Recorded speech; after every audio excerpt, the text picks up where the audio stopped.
by the way, we're still waiting for him to get the Nobel Prize he deserves for that achievement. As long as Hamas is the governing authority in Gaza, we're going to continue to have human suffering, unfortunately. I want to hop right into a Fox News episode where some rather insane claims were made as far to suggest that Trump deserves a Nobel Peace Prize. So before we get into that, if you can, leave us a like on the video. It boosts us in the algorithm. We really appreciate it. And let's get right into the madness. This breaks with the way we've done things in the Middle East. Can you explain the consequences geopolitically in terms of peace in the region for those countries, but also for Israel? Well, I think this is like the Abraham Accords in President Trump's first term. And by the way, we're still waiting for him to get the Nobel Prize he deserves for that achievement. But look, this is going to be a continuation of of that type of progress. If we can establish a peaceful and prosperous Arab Middle East, we're going to be able to put together additional deals and additional Abraham Accords. The idea that Trump deserves a Nobel Peace Prize for a failed deal that led to heightened tensions in the region is just delusion at its finest, especially when his culminating act of moving the U.S. Embassy to Jerusalem in the wake of Israel slaughtering innocent protesters at the March of Return only worsened the conflict. I mean, he's talking about continuing the success of the Abraham Accords. The 3 years directly following the Abraham Accords were each the deadliest years between the two sides in their history, each year beating the previous one.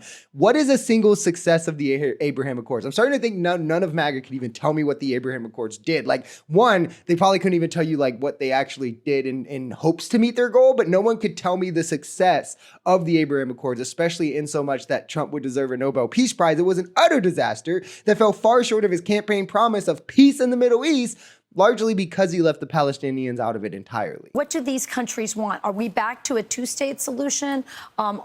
Is this idea of moving them off of their land? What is going to happen here?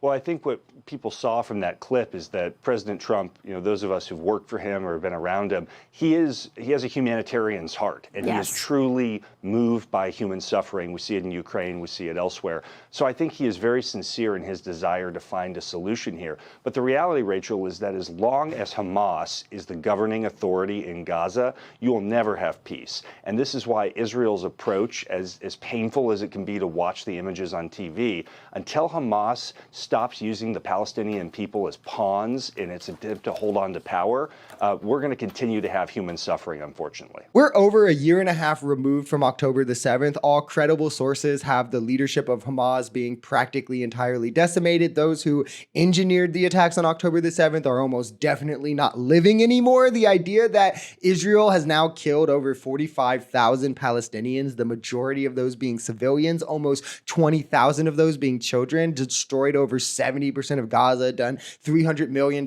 in cultural damage specifically, is still because of Hamas. Like, they're still doing it because Hamas and not their own just bloodthirsty lust to crush Palestinians, where they now have a justification to do so, is just so laughably clearly untrue that at this point the debate is just exhausting. And it's showcased by the fact that even after ceasefires were signed that Hamas readily agreed to and Israel drug their feet on every step of the way, Netanyahu is now talking about annexing and ethnically cleansing Gaza and the West Bank and moving out and displacing its entire peoples, all with Trump's backing, by the way. One of the things that one of the three great leaders that I saw 2 nights ago said to me, please help the people, the Palestinians.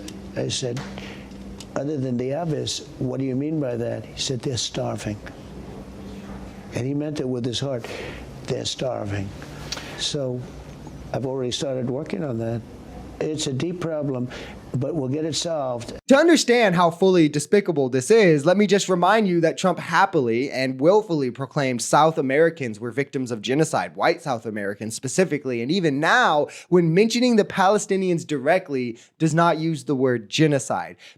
I would love to know what part of genocide that white South Africans meet, but Gaza doesn't. Also, in the wider context of the clip, he's talking about making deals with other Arab countries that'll then downstream help Palestinians. What he literally means is these countries will be enriched enough to take in their population when he ethnically cleanses them.